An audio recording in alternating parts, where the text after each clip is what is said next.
Thank you, Madam Speaker. It is the tradition during the debate on the opening of Parliament to thank His Excellency the President for his most gracious address.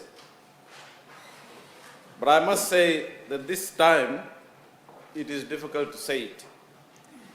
Madam Speaker, I respect our President. Just as you symbolize the unity of Parliament, His Excellency should at all times symbolize the unity of our multi-ethnic, multicultural, and multi-religious nation. He does not get involved in politics. His job is to give to Parliament the address prepared for him by the government. But I agree with my opposition colleagues. Those who prepared his address were far from gracious. And they should not have put him in the position of giving a speech that was a continuation of the Fiji First Party election campaign. It is also, Madam Speaker, traditional for the opposition in the new Parliament to congratulate the government on its election win. That is, for now, the official result. The courts may still have something to say about it. But for now, Madam Speaker, we respect the official result. Let me also, while I'm here, remind the government that we are the loyal opposition. We are loyal to this country. We are loyal to the people. Our role in the opposition is to save the people. We do this by scrutinizing the government. We do this by criticizing the government when the actions require criticism. We do this by offering alternative policies to the people. And I assure the people of Fiji today that that is what we will do in this Parliament. Madam Speaker, last week we reminded the country that the election may be over, but Fiji's problems are not. We have serious poverty and economic inequality. We have a failing sugar industry. We have underdeveloped opportunities in agriculture. We have no new industries to create jobs and opportunities for our young people. We have poor public services. Our education, health, welfare and disaster relief is in a pitiful state. Fiji's score on NCDs and domestic violence are rampant and amongst the highest in the world. Madam Speaker, we can fix these problems. We can fix these problems faster if we work together. We have said that if the government wishes to work positively with the opposition parties, we are ready. We will do it from the opposition. I have said that we will scrutinize and criticize because that's the opposition's job. That's the opposition's job. The government also has a job in this Parliament. It is to listen to their scrutiny and criticism and to change where needed. This is what democratic governments do.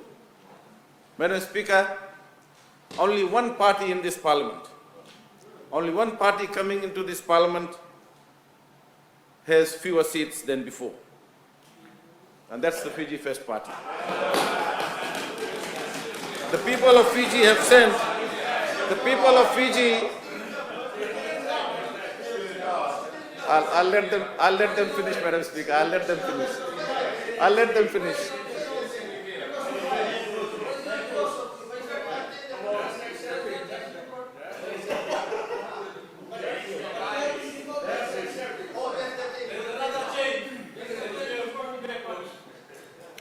But, Madam Speaker, the early signs are not good. The Honourable Prime Minister has been reported by the media to have criticized prison officers for not voting for him. On the campaign trail, he described the villagers of Vunidongoloa in Takanrobe as Limuri because they did not vote for them after they got new houses. Whatever message he gave those voters, Madam Speaker, they suddenly sent him a message back. He got one vote there.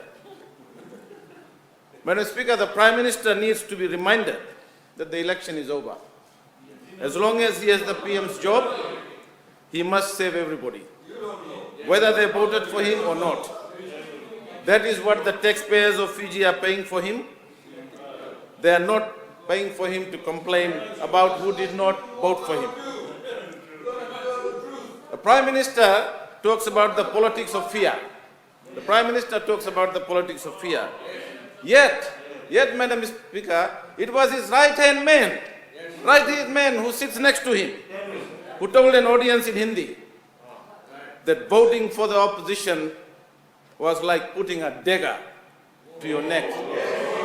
That's what he said. And even now,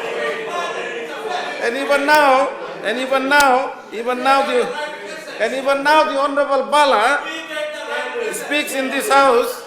He speaks in this house about how NFP and SODELPA are voting together. I will come back to him, Madam Speaker. I'll come back to him. But yes, we are opposition. We are the opposition. And yes, we work together to make this a better country. And we are not seeing this from the government party. And I am very happy. Madam Speaker, we three of us are very happy to work with these honourable members of Parliament on this side. Very happy. Madam Speaker, the Prime Minister,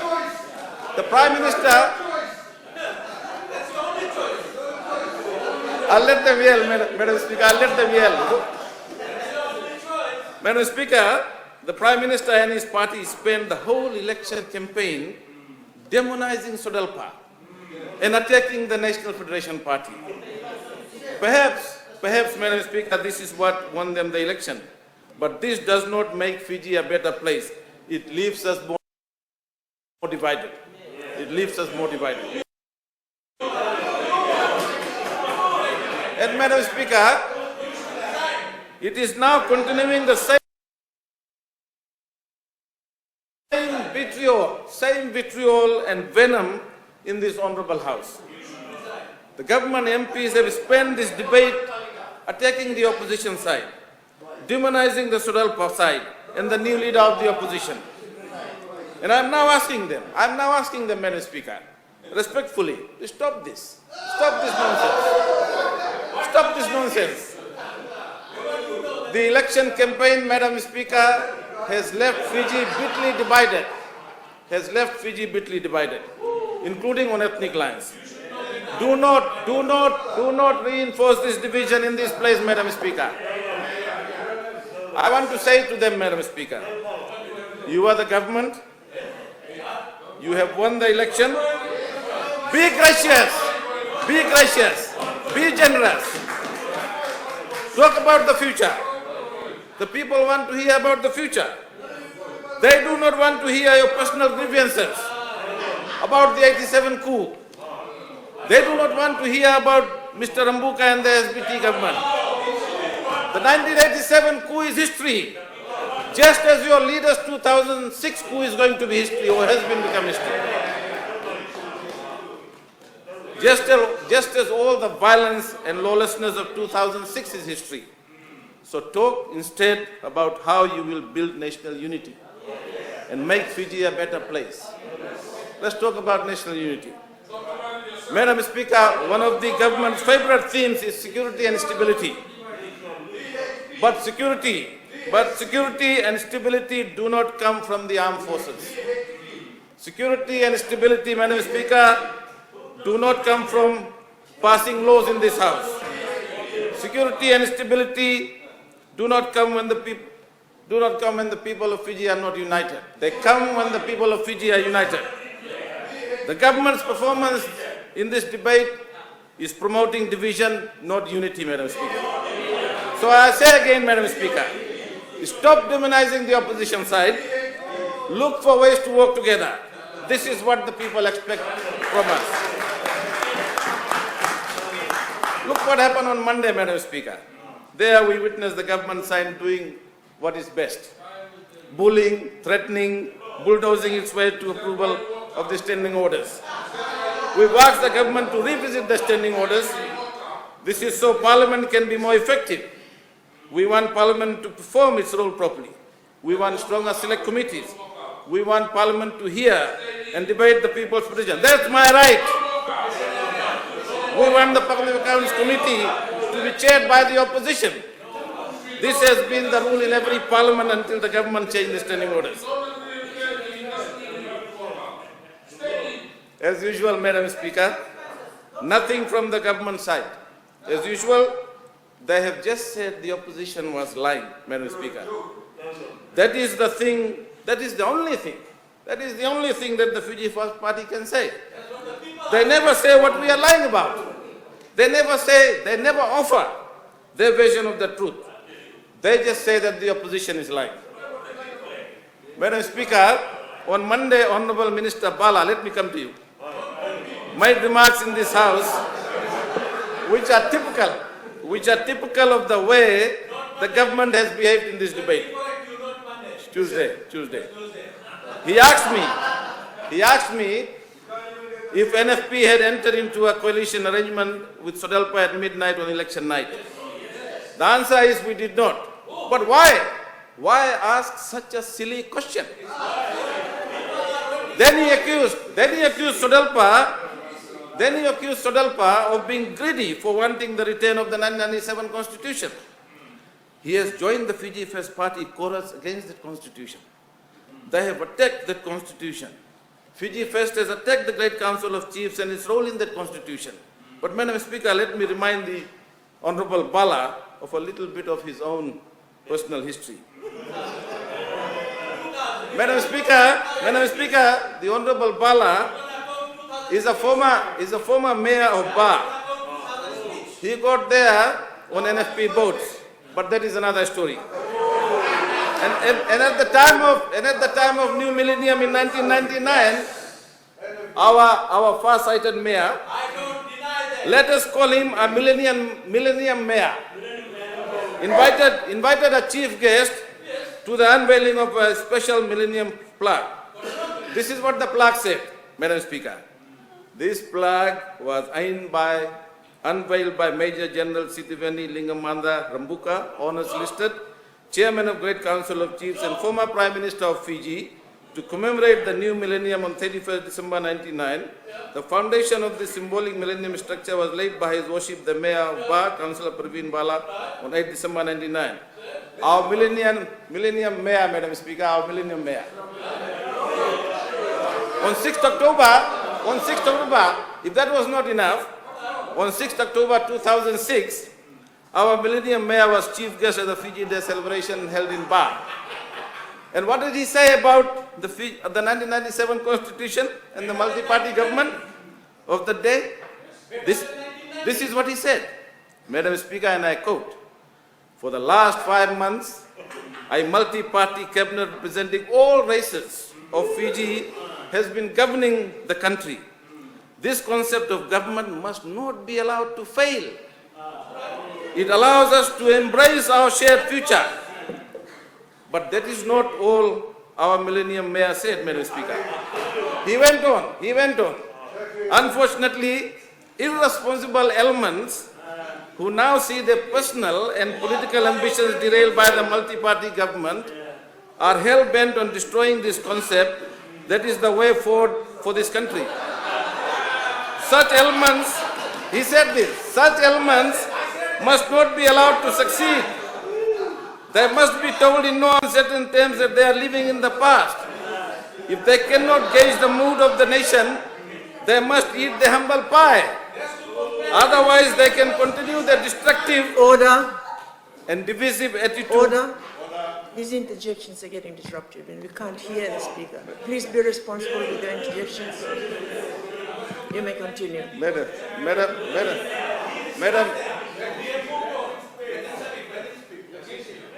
We'll give you extra time.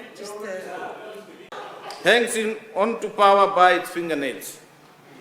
The mandate in this election was 50.02%. They must be able to see that they are already the government of the past, but they are still the government. So we ask them, use this debate to tell the people what you will do for them in the last term of your office. You say you will study the minimum wage. Give us a plan. Give us your timetable to improve it. Because it is shameful and wrong that while you are paid 200,000, 300,000 in salaries, while you are collecting your thousands of dollars in nightly allowances, while you are staying at fine hotels in Bonn and New York, you are leaving the poorest people in Fiji behind. For the sugar industry, the Fiji First Party's glossy manifesto said virtually nothing. They offered farmers a 10% shareholding in the bankrupt Fiji Sugar Corporation. As soon as the election is over, the government calls for submission on a sugar industry strategic plan. For the best part of 12 years, Madam Speaker, this government did nothing for the sugar industry and allowed it to go into decline. Only when it was facing the election did it begin to throw money around. It still has no vision, no plan for the sugar industry. This has been a wasted decade, Madam Speaker. There is a new Minister for Local Government. I congratulate her, Madam Speaker, but we do not wish to hear from her about her sufferings in the 1990s. She's a minister now. We want to hear from her about when local government elections will be held. For 4 years, again, her predecessor, the Millennium Mayor, famously stalled and delayed. Why? Because he was afraid of the results. Because for the Fiji First Party, it is never about allowing the people to have the say. They know, Madam Speaker, that if they hold the elections, they know that big billboards with 688 cannot win them the local government elections. So, Madam Speaker, the new Honourable Lady Minister, my request to her, and perhaps a notice from us, make a commitment, give to people local government and stick to it. And be unlike your predecessor. And to the rest of the government, my question is, what will you do for farmers, for unemployed graduates, for our health system, for our education system? What new industries will you create to grow the economy? What will you do about NCDs, domestic violence and suicide? Talk about that.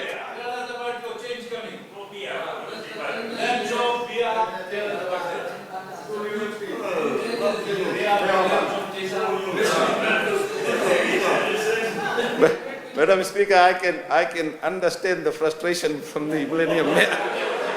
I can understand his frustration. That's why he's not willing. That's not why he's willing to even listen. He's not Madam Speaker, I know where his bread is buttered. This is why he's now criticizing the 97 Constitution. I'll ask the Honourable Member, Madam Speaker, to let me speak. Let me speak. Let me speak.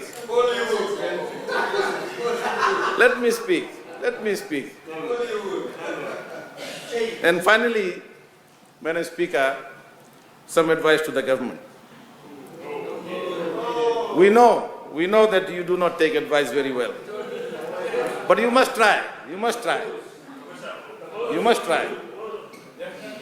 You must try. Don't be egoistic. Don't be arrogant. You can't be arrogant with a 0.02% majority. You must now think about your place in history. Think about it. Think about your place in history. Will you be, well, I haven't got to you yet. Will you be remembered as a government that brought our nation together? Will you be remembered as one that deepened our national divisions? The government that would not listen to the people when they ask you to change your ways.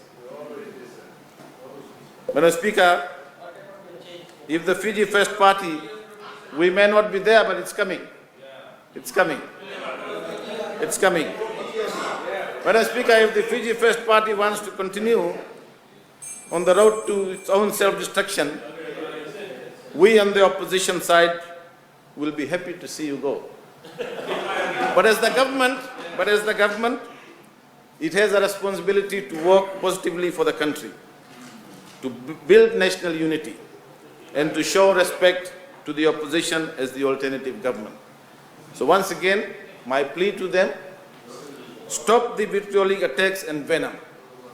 Focus on the future. Thank you, Madam Speaker, and may God bless Fiji.